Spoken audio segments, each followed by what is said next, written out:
Sementara itu puluhan anak-anak korban erupsi Semeru di Lumajang, Jawa Timur hari ini kembali masuk sekolah.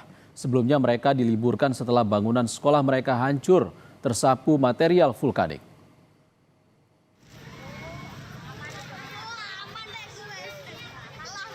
Senin pagi anak-anak SD Negeri Supit Urang II tampil dengan senyum ceria meski tanpa seragam dan tanpa perlengkapan sekolah. Mereka dititipkan belajar sementara di SDN Supit Urang I.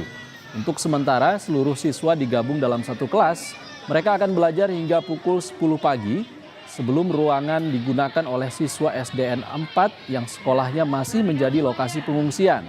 Di tengah situasi yang belum sepenuhnya pulih, hari pertama sekolah ini menjadi langkah kecil yang membawa harapan besar kegiatan belajar mengajar bisa berlangsung dan memulihkan trauma para siswa.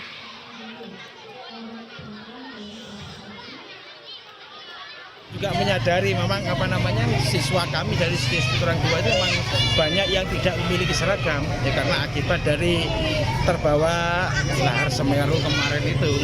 Jadi dan kami pun juga sudah koordinasi dan kepada relawan, kepada dinas memang minta bantuan sesegera mungkin untuk membantu seragam dan semua perlengkapan kebutuhan anak-anak untuk sekolah.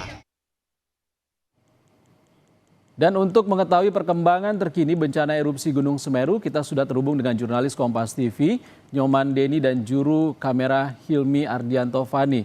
Hingga siang ini bagaimana aktivitas warga Lumajang, Nyoman? Apakah bantuan sudah didistribusikan?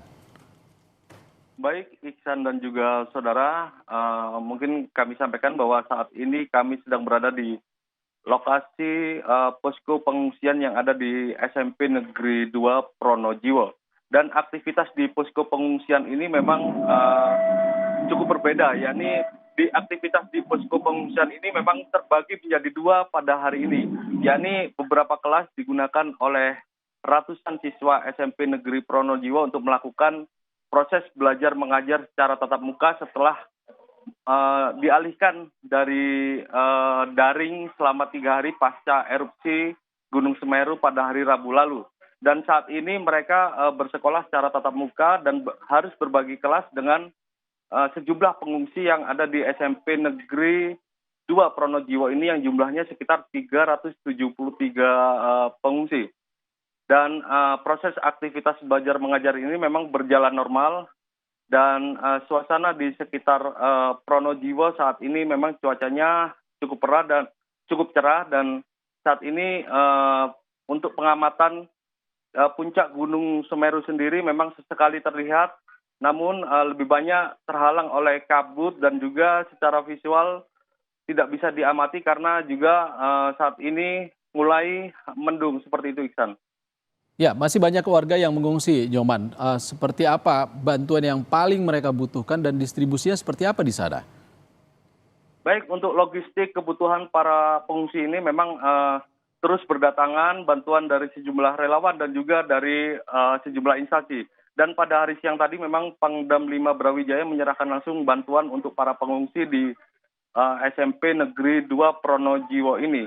Selain itu, sejumlah posko pengungsian, yakni yang ada di dua lokasi, yakni SMP Negeri 2 Pronojiwo dan juga SD Negeri 4 Supit Urang, memang masih banyak pengungsi dan di tempat tersebut ada posko kesehatan dan juga posko logistik seperti makanan dan juga minuman. Selain itu, kebutuhan mereka untuk peralatan mandi dan juga peralatan istirahat memang sudah disiapkan oleh petugas di dalam posko. Dan pihak TNI Polri dan juga sejumlah relawan juga masih berada di sekitaran Pronojiwo, tepatnya di Desa Supit Urang untuk membantu pergerakan masyarakat yang terdampak dari erupsi Semeru ini, Ihsan.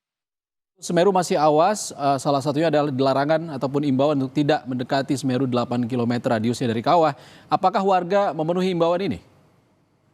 Baik, memang hingga saat ini, hingga siang ini sejumlah warga masih bertahan di lokasi pengungsian, yakni mereka merupakan warga yang terdampak langsung dari material vulkanik akibat erupsi Semeru. Dan mereka juga masih bertahan di sini dan hingga saat ini petugas juga masih terus melakukan patroli di sejumlah wilayah titik merah agar tidak terjadi hal yang tidak diinginkan, dan petugas juga melakukan aktivitas gotong royong untuk membantu masyarakat yang mengambil barang dari rumah mereka untuk menyelamatkan dan dibawa ke tempat yang lebih aman, Iksan. Jurnalis Kompas TV Nyoman Deni melaporkan langsung dari Lumajang, Jawa Timur. Terima kasih Nyoman atas laporan Anda.